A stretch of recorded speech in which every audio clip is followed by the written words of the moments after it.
চট্টগ্রাম বন্দরের বহির্নোঙরে থাকা দেশি বিদেশি জাহাজের নিরাপত্তায় অভিযান চালিয়েছে কোস্টগার্ড।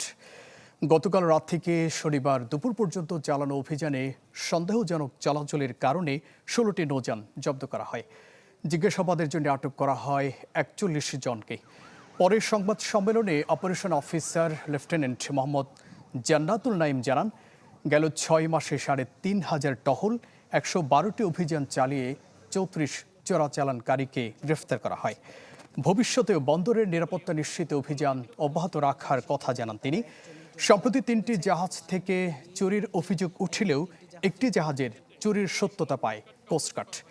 বাকি দুটি জাহাজ থেকে চুরির ঘটনা ঘটেনি বলেও জানানো হয় সংবাদ সম্মেলনে।